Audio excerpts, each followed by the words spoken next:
امال 14 باب۔ اور اکنیوم میں ایسا ہوا کہ وہ ساتھ ساتھ یہودیوں کے عبادت خانہ میں گئے اور ایسی تقریر کی کہ یہودیوں اور یونانیوں دونوں کی ایک بڑی جماعت ایمان لے آئی، مگر نافرمان یہودیوں نے غیر قوموں کے دلوں میں جوش پیدا کر کے ان کو بھائیوں کی طرف سے بدگمان کر دیا۔ پس وہ بہت عرصہ تک وہاں رہے اور خداوند کے بھروسے پر دلیری سے کام کرتے تھے، اور وہ ان کے ہاتھوں سے نشان اور عجیب کام کرا کر اپنے فضل کے کلام کی گواہی دیتا تھا۔ لیکن شہر کے لوگوں میں پھوٹ پڑ گئی، بعض یہودیوں کی طرف ہو گئے اور بعض رسولوں کی طرف۔ مگر جب غیر قوم والے اور یہودی انہیں بے عزت اور سنسار کرنے کو اپنے سرداروں سمیت ان پر چڑھ آئے تو وہ اس سے واقف ہو کر لکاونیا کے شہر لسترا اور دربے اور ان کے گرد و نواح میں بھاگ گئے اور وہاں خوشخبری سناتے رہے۔ اور لسترا میں ایک شخص بیٹھا تھا جو پاؤں سے لاچار تھا، وہ جنم کا لنگڑا تھا اور کبھی نہ چلا تھا۔ وہ پولس کو باتیں کرتے سن رہا تھا، اور جب اس نے اس کی طرف غور کر کے دیکھا کہ اس میں شفا پانے کے لائق ایمان ہے تو بڑی آواز سے کہا کہ اپنے پاؤں کے بل سیدھا کھڑا ہو جا۔ پس وہ اچھل کر چلنے پھرنے لگا۔ لوگوں نے پولس کا یہ کام دیکھ کر لکاونیا کی بولی میں بلند آواز سے کہا کہ آدمیوں کی صورت میں دیوتا اتر کر ہمارے پاس آئے ہیں،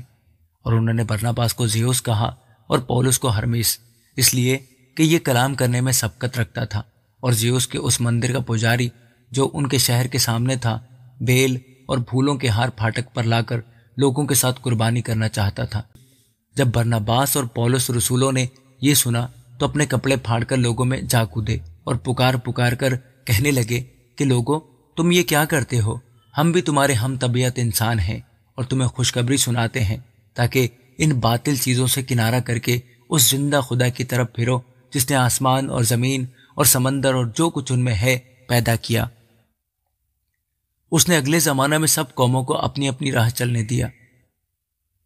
تو بھی اس نے اپنے آپ کو بے گواہ نہ چھوڑا۔ چنانچہ اس نے مہربانیاں کی اور آسمان سے تمہارے لیے پانی برسایا اور بڑی بڑی پیداوار کے موسم عطا کیے اور تمہارے دلوں کو خوراک اور خوشی سے بھر دیا۔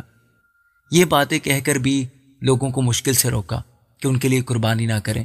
پھر بعض یہودی انطاکیہ اور اکنیوم سے آئے اور لوگوں کو اپنی طرف کر کے پولس کو سنسار کیا اور اس کو مردہ سمجھ کر شہر کے باہر گھسیٹ لے گئے۔ مگر جب شاگرد اس کے گردا گرد آ کھڑے ہوئے تو وہ اٹھ کر شہر میں آیا اور دوسرے دن برناباس کے ساتھ دربے کو چلا گیا، اور وہ اس شہر میں خوشخبری سنا کر اور بہت سے شاگرد کر کے لسترا اور اکنیوم اور انطاکیہ کو واپس آئے،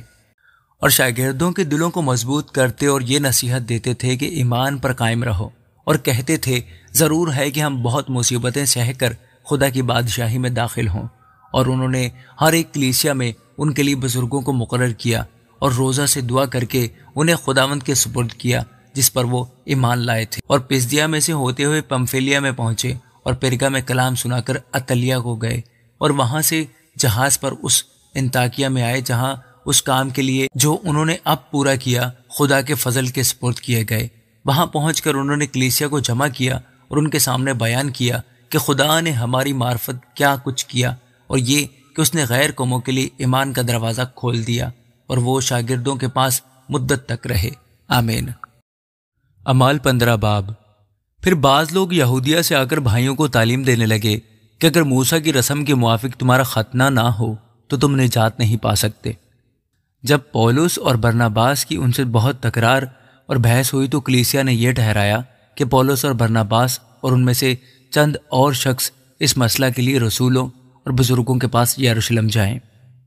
پس کلیسیا نے ان کو روانہ کیا، اور وہ غیر قوموں کے رجوع لانے کا بیان کرتے ہوئے فینیکے اور سامریا سے گزرے اور سب بھائیوں کو بہت خوش کرتے گئے۔ جب یروشلم میں پہنچے تو کلیسیا اور رسول اور بزرگ ان سے خوشی کے ساتھ ملے، اور انہوں نے سب کچھ بیان کیا جو خدا نے ان کی معرفت کیا تھا۔ مگر فریسیوں کے فرقہ میں سے جو ایمان لائے تھے ان میں سے بعض نے اٹھ کر کہا کہ ان کا ختنہ کرانا اور ان کو موسیٰ کی شریعت پر عمل کرنے کا حکم دینا ضرور ہے۔ پس رسول اور بزرگ اس بات پر غور کرنے کے لیے جمع ہوئے، اور بہت بحث کے بعد پطرس نے کھڑے ہو کر ان سے کہا کہ اے بھائیو، تم جانتے ہو کہ بہت عرصہ ہوا جب خدا نے تم لوگوں میں سے مجھے چنا کہ غیر قومیں میری زبان سے خوشخبری کا کلام سن کر ایمان لائیں، اور خدا نے جو دلوں کی جانتا ہے ان کو بھی ہماری طرح روح القدس دے کر ان کی گواہی دی، اور ایمان کے وسیلہ سے ان کے دل پاک کر کے ہم میں اور ان میں کچھ فرق نہ رکھا، بس اب تم شاگردوں کی گردن پر ایسا جوا رکھ کر جس کو نہ ہمارے باپ دادا اٹھا سکتے تھے نہ ہم، خدا کو کیوں آزماتے ہو؟ حالانکہ ہم کو یقین ہے کہ جس طرح وہ خداوند یسوع کے فضل ہی سے نجات پائیں گے اسی طرح ہم بھی نجات پائیں گے۔ پھر ساری جماعت چپ رہی اور پولس اور برناباس کا بیان سننے لگی کہ خدا نے ان کی معرفت غیر قوموں میں کیسے کیسے نشان اور عجیب کام ظاہر کیے۔ جب وہ خاموش ہوئے تو یعقوب کہنے لگا کہ اے بھائیو میری سنو۔ شمعون نے بیان کیا ہے کہ خدا نے پہل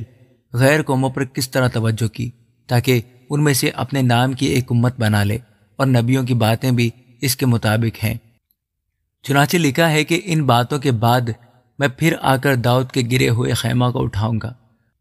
اور اس کے پھٹے ٹوٹے کی مرمت کر کے اسے کھڑا کروں گا، تاکہ باقی آدمی یعنی سب قومیں جو میرے نام کی کہلاتی ہیں خداوند کو تلاش کریں۔ یہ وہی خداوند فرماتا ہے جو دنیا کے شروع سے ہے،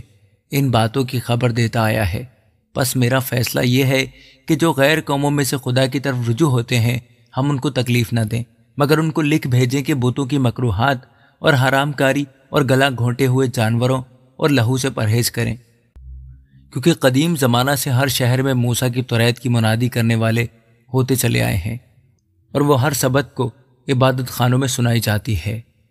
اس پر رسولوں اور بزرگوں نے ساری کلیسیا سمیت مناسب جانا کہ اپنے میں سے چند شخص چن کر پولس اور برناباس کے ساتھ انطاکیہ کو بھیجیں، یعنی یہودا کو جو برسبا کہلاتا ہے، اور سلاس کو۔ یہ شخص بھائیوں میں مقدم تھے، اور ان کے ہاتھ یہ لکھ بھیجا کہ انطاکیہ اور سوریہ اور کلکیہ کے رہنے والے بھائیوں کو جو غیر قوموں میں سے ہیں، رسولوں اور بزرگ بھائیوں کا سلام پہنچے، چونکہ ہم نے سنا ہے کہ بعض نے ہم میں سے جن کو ہم نے حکم نہ دیا تھا وہاں جا کر تمہیں اپنی باتوں سے گھبرا دیا اور تمہارے دلوں کو الٹ دیا۔ اس لیے ہم نے ایک دل ہو کر مناسب جانا کہ بعض چنے ہوئے آدمیوں کو اپنے عزیزوں برناباس اور پولس کے ساتھ تمہارے پاس بھیجیں۔ یہ دونوں ایسے آدمی ہیں جنہوں نے اپنی جانیں ہمارے خداوند یسوع مسیح کے نام پر نثار کر رکھی ہیں۔ چنانچہ ہم نے یہودا اور سلاس کو بھیجا ہے، وہ یہی باتیں زبانی بھی بیان کریں گے، کیونکہ روح القدس نے اور ہم نے مناسب جانا کہ ان ضروری باتوں کے سوا تم پر اور بوجھ نہ ڈالیں کہ تم بتوں کی قربانیوں کے گوشت سے اور لہو اور گلا گھونٹے ہوئے جانوروں اور حرام کاری سے پرہیز کرو۔ اگر تم ان چیزوں سے اپنے آپ کو بچائے رکھو گے تو سلامت رہو گے۔ والسلام۔ پس وہ رخصت ہو کر انطاکیہ میں پہنچے اور جماعت کو اکٹھا کر کے خط دے دیا۔ وہ پڑھ کر اس کے تسلی بخش مضمون سے خوش ہوئے، اور یہودا اور سلاس نے جو خود بھی نبی تھے بھائیوں کو بہت سی نصیحت کر کے مضبوط کر دیا۔ وہ چند روز رہ کر اور بھائیوں سے سلامتی کی دعا لے کر اپنے بھیجنے والوں کے پاس رخصت کر دیے گئے، لیکن سلاس کو وہاں رہنا اچھا لگا، مگر پولس اور برناباس انطاکیہ ہی میں رہے اور بہت سے اور لوگوں کے ساتھ خداوند کا کلام سکھاتے اور اس کی منادی کرتے رہے۔ چند روز بعد پولس نے برناباس سے کہا کہ جن جن شہروں میں ہم نے خدا کا کلام سنایا تھا آؤ پھر ان میں چل کر بھائیوں کو دیکھیں کہ کیسے ہیں۔ اور برناباس کی صلاح تھی کہ یوحنا کو جو مرکز کہلاتا ہے اپنے ساتھ لے چلیں، مگر پولس نے مناسب نہ جانا کہ جو شخص پمفیلیا میں کنارہ کر کے اس کام کے لیے ان کے ساتھ نہ گیا تھا اس کو ہمراہ لے چلیں۔ پس ان میں ایسی سخت تکرار ہوئی کہ ایک دوسرے سے جدا ہو گئے، اور برناباس مرکز کو لے کر جہاز پر قبرس کو روانہ ہوا، مگر پولس نے سلاس کو پسند کیا اور بھائیوں کی طرف سے خداوند کے فضل کے سپرد ہو کر روانہ ہوا، اور کلیسیاؤں کو مضبوط کرتا ہوا سوریہ اور کلکیہ سے گزرا۔ آمین۔